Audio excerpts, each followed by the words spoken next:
Hello, I'm Jack Hanstetter, and welcome to Panther News. Due to the COVID-19 outbreak, our broadcast today will not take place in the studios. Today, we will be discussing the LGBTQ rights in the state of Iowa. These rights are constantly in flux, sometimes progressive in outlook, and other times more restrictive. Iowa was one of the first states to legalize same-sex marriage. However, it still holds its LGBTQ citizens back in some key ways. For example, transgender and inclusive health benefits are not awarded to state employees, and insurance policies can exclude transgender individuals. Alarmingly, hate crime laws don't include crimes against transgender individuals. So, while discrimination toward the LGBTQ community is illegal when it comes to housing, employment, and education, there's still great strides that need to be made in the future. First up on our show, we talked to Dan Gutman, a special education teacher trying to raise a family with his partner in Des Moines. After that, we look at some laws that are crossing the desks of Iowa senators and representatives and how they can prove disastrous for Iowa's transgender community.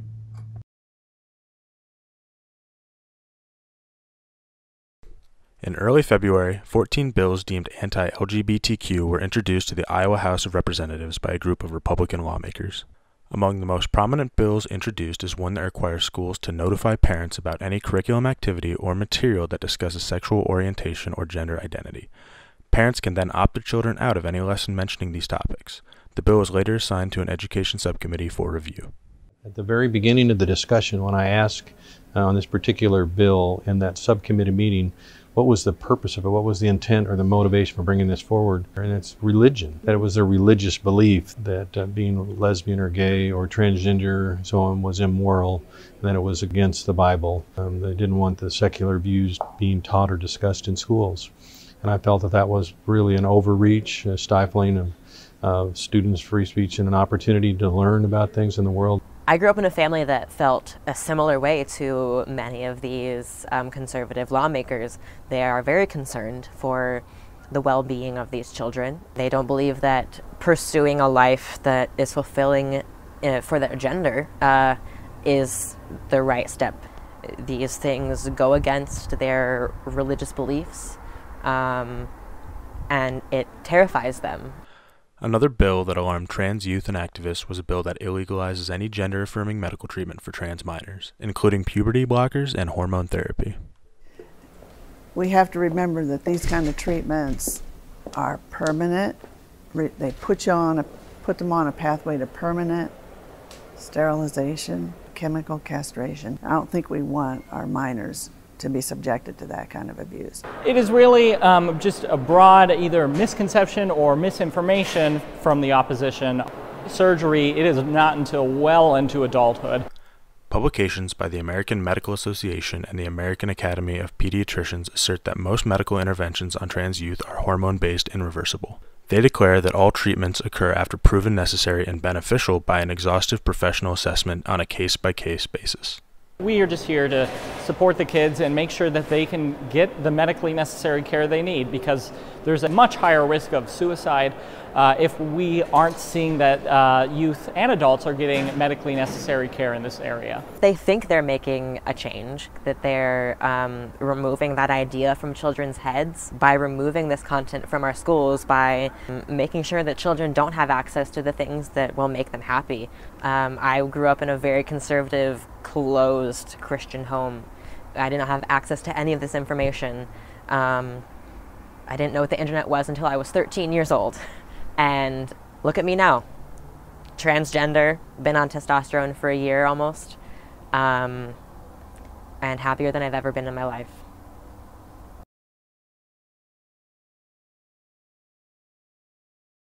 In a national survey conducted in 2007 and 2011 of LGBTQ+ educators, 1/3 of these educators felt that their jobs were at risk if they were out to administrators, and over half felt their jobs were at risk if they were out to students. For many LGBTQ+ teachers, personal experience of discrimination brings special challenges to their teaching. My ex-wife was there and her parents were there, and it was a pretty heated argument. It was after I'd come out, and my ex-father-in-law had threatened me in my own house and basically told me he was going to beat the shit out of me. Dan Gutman, a special education teacher in Des Moines, has experienced firsthand that the law does not always help. And they came out and they said, well, we've talked to your wife and your father-in-law. We got more of the story, and you can decide to go into your house if you want, but I can't guarantee your safety. Blake and Dan Goodman view their lives as no different than that of other couples. I think that's the most surprising thing. I think the people that don't like gay people or are afraid to be around us, I think this is kind of the most frightening thing that they could see, is just that we are extremely normal. That the only thing that really separates us from them is that we love each other instead of loving women. Brittany Flockstra, instructor of chemistry at the University of Northern Iowa, has struggled with figuring out how to tell her students about her identity. So that was a thought process I had to think about right off the bat. And there were a couple of years that I was not coming out to my class on a regular basis. And now it's first day, and it's not in a big kind of announcement. It's just in my standard presentation that I give all the time. It's like, oh, and this is my partner, and this is our kid, and this is our dog, in an introduction slide on a presentation. And instead of a big reveal, it's just like, this is who I am, and we're moving on now because this is totally normal. Brittany has been able to share her life and family with some of the LGBTQ plus students at the university. We would have the executive board over to our house. So these are students coming to our home for a dinner that we would make for them in our house. They didn't know this. They themselves are gay, but it was about, so often we lose more of our young trans people and young LGBT people to suicide, for example, because they can't envision a life for themselves 10 years, 20 years, 30 years down the road. They don't know what it looks like. And so part of that, not being able to see it, part of that was just showing them how freaking normal our life looks. But this kid walked into our house and had this moment of, I could have this. I could have a partner and a life that looked like this. The Supreme Court recently upheld civil rights protections in the workplace for the LGBTQ plus community. For many educators in the LGBTQ community, this ruling will bring some much-needed protections as they continue their work as teachers.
Hello and welcome back to Panther News. My name is Aaron True, and with me here tonight is Eli Sky, a transgender male who has been involved in drag a total of 4 years and has done many performances.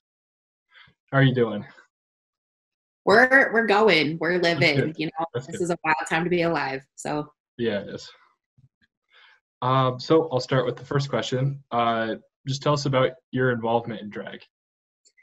So my involvement in drag started at UNI. UNI Proud is the LGBT organization on campus. They do 2 yearly drag shows, and I started doing drag during the spring show my senior year at UNI in my undergrad. And then I just from there just kind of fell in love with it. And at the time, I wasn't old enough to start doing drag at Kings and Queens, so I just kept doing shows at UNI. And then the minute I turned 21, I started doing drag at Andrea Knight Michael's open stage. She's my drag mom, and she's on the show cast at Kings and Queens. And then that same night, I was asked to join the Cedar Valley Kings, which is the drag king troupe for the Waterloo area.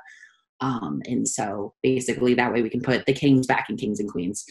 And so since then, I usually perform with the pandemic, really haven't been able to, but prior to then, I usually performed anywhere from a minimum of 4 times a month to a maximum of like 10 to 12.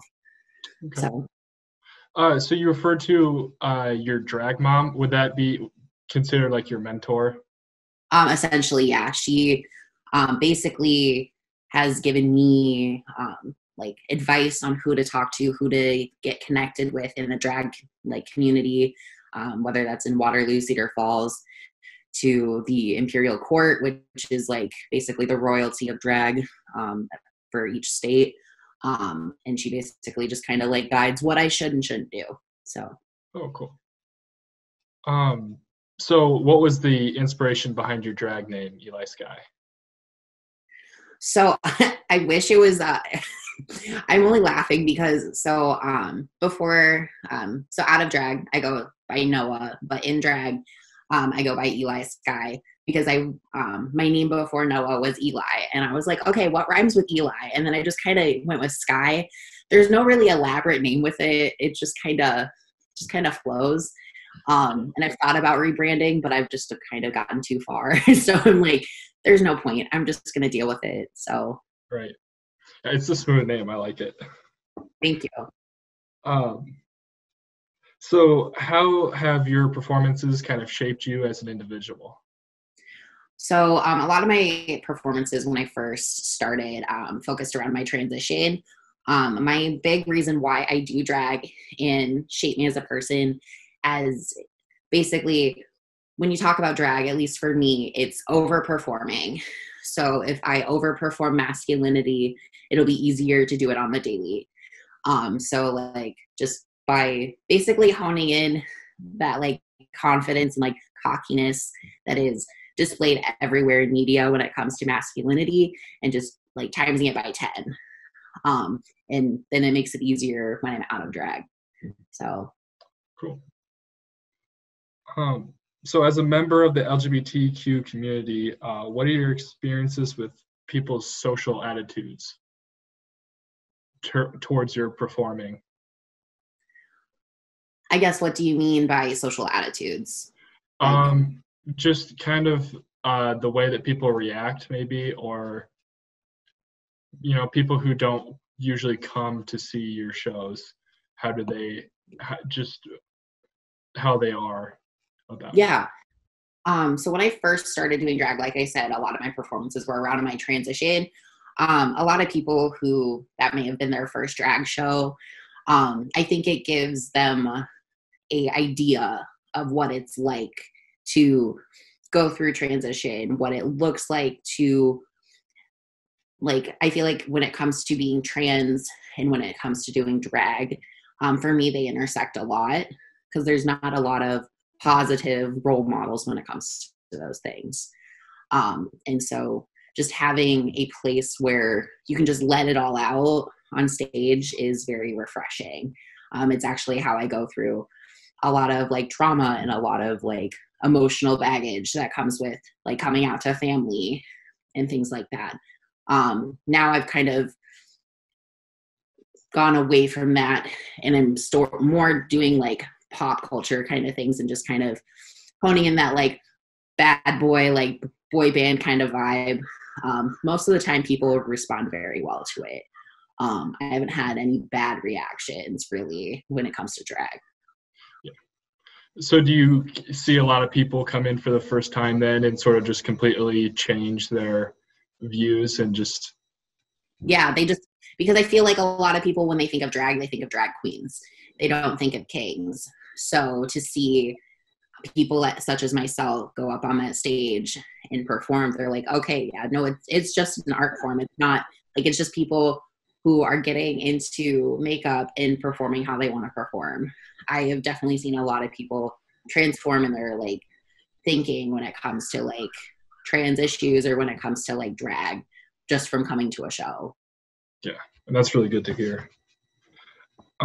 So yeah, what kind of advice would you give to someone who may be interested in doing drag performances themselves? I would say make sure to start local, get involved with people who are here, whether that's Cedar Falls, Waterloo, literally everywhere has a drag community somewhere. I know some of the biggest like places are like here in Des Moines and places such as those. But just get involved with your local drag community. It's not all about RuPaul's Drag Race. I love RuPaul's Drag Race. Don't get me wrong. It's a good show, but it's not, it's glamorized drag. Drag is blood, sweat, and tears. So also be willing to look into like YouTube videos on how to do like your face and how to like learn how to properly like use like KT tape to like bind your chest and like things like that. Because these videos and these people are here for a reason. They're not here to just perform. They're also here to help others. So. And do you think you could see yourself mentoring somebody? Yeah, I actually have one drag son currently, and he started doing drag at UNI, and we tend to like be like, okay, this is how you can improve. This is what you can do for like how you can further yourself without me. And I'm a very big person that you can't earn someone's last name when it comes to drag until you have gone through all the hoops, until you've gone through the like blood, sweat, and tears that is drag. So yeah.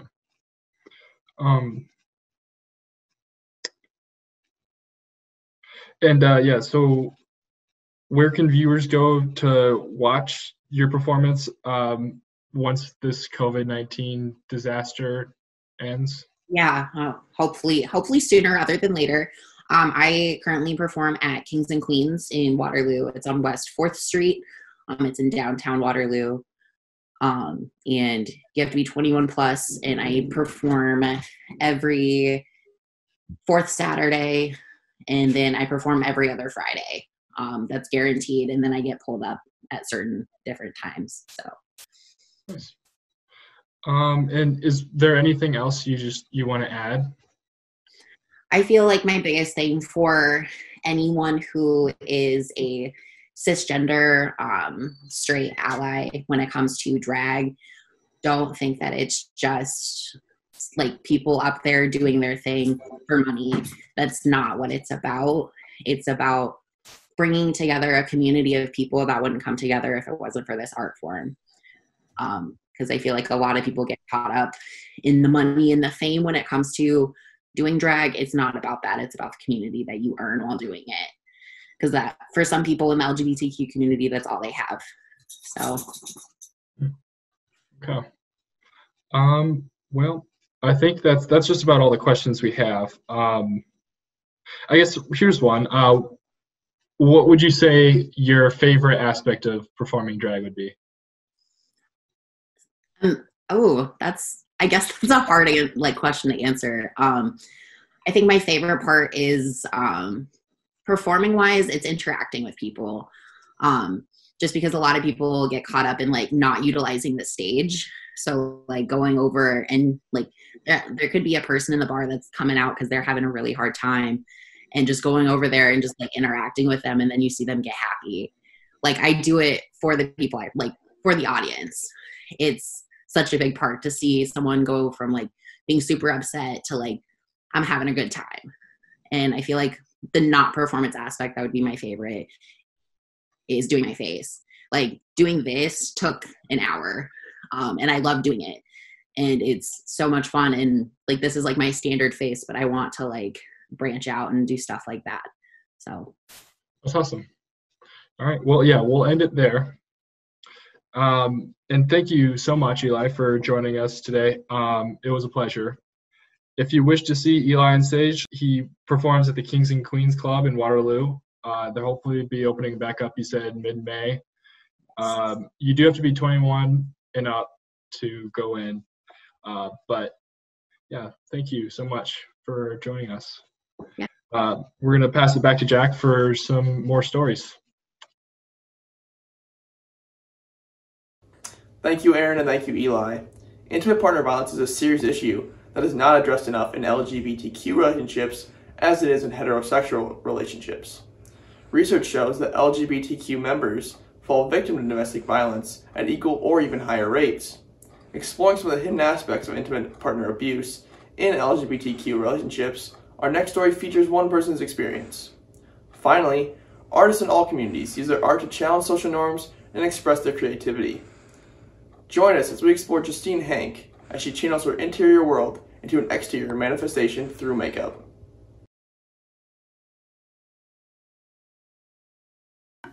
I feel like I lessen my experience with emotional abuse just because, I don't know, I usually am that kind of way, especially with my identity.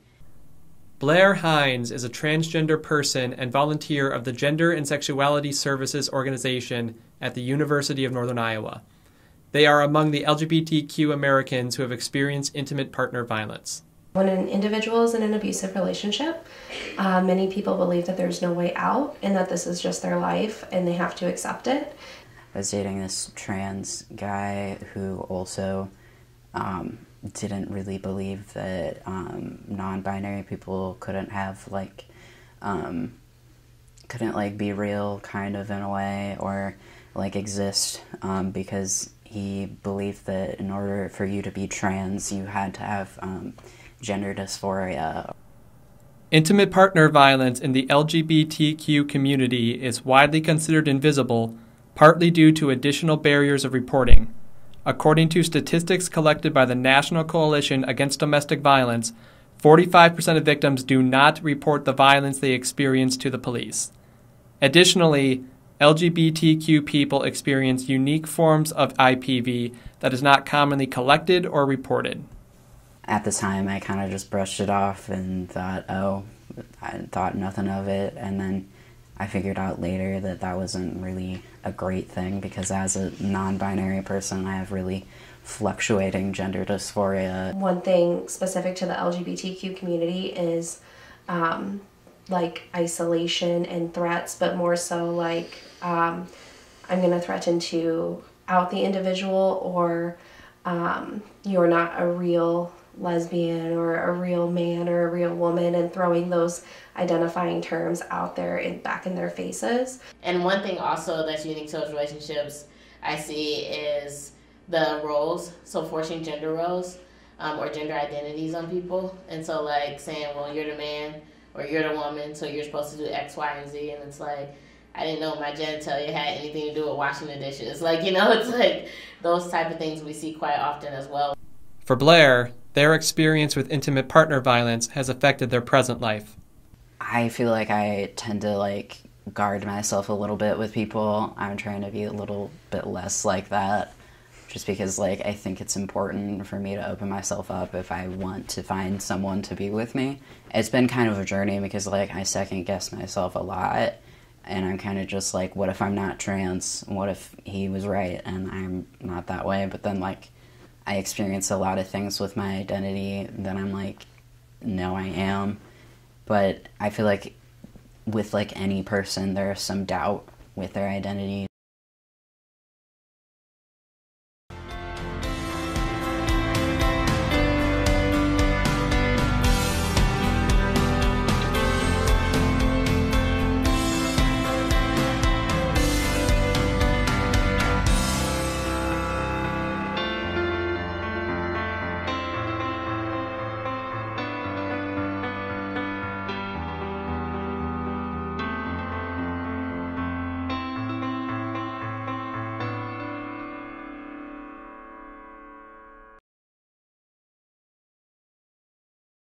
At the end of the day, our intuition is going to scream at us no matter what. It's going to scream the truths at us. I remember in high school, I was mowing the lawn one day and I just was doing my thing and I was just oh, I like women. And I was makes sense. Local artist Justine Hank has recently found a place to call home in the makeup community. But makeup isn't the only community that she calls home. She is also a proud member of the LGBTQ+ community. My freshman year of college, got closer with girls that really enjoyed doing makeup, and I was I kind of like this route. And then it started developing more my sophomore year of college. I was really depressed. Instead of going to class, I would just sit in my room and just like recreate looks that I found on the internet. And then that's what kind of like sparked my passion. Justine wants to be a role model to everyone and is using her makeup and artwork to do so. I hope to inspire everyone. It doesn't matter their sexuality.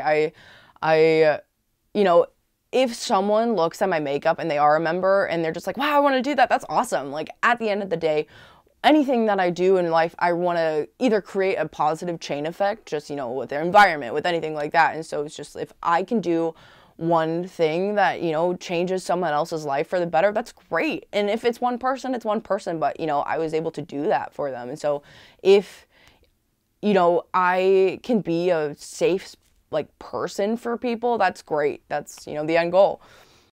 If you are coming out, know that it's not scary.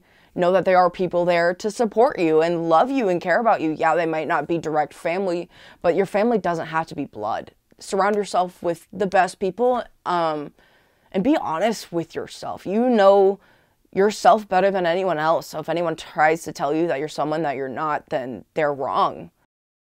The LGBTQ community really has just like sparked something in people that has just really changed, you know. We're not living in the times that, you know, like our parents used to live in. We really are just like transitioning into this more like accepting artists. Like, we really are putting art back into earth. And so it's just like every day all these people see others, and then it's just like a chain event of just inspiring and just realizing that, like, you know, makeup is supposed to be there to, you know, express yourself. It's not supposed to like cover up your, like, yourself. It's, you know, just an added layer. Justine hopes people will pursue their passions and dreams no matter how big or small they may be. My only last advice would just be follow your passion. And if it is something that other people shame you, they can go off into a corner and do whatever they want with their life because they're so miserable. So if you are doing whatever makes you happy, and I hope it includes art, because, you know, we need more art in this world, you know, it's something that, you know, creates foundations. Chase it. Chase whatever makes you happy. And if it is something that, you know, for me personally, I really thought I was going to be a cosmetologist. You know, I love making people feel better, but I had to do it on the inside. But, you know, it's taken me, you know, years to kind of figure that out. But if you want to do something and people shame you for it, just ignore them. Yeah, it's hard, but just, you know, keep chasing after the spark that is inside you and just run with it. Those are some very eye-opening stories, and that makeup by Justine was quite impressive. We hope you found these stories interesting and informative. Thank you for joining us today on Panther News. I'm Jack Anstetter. We'll see you next time.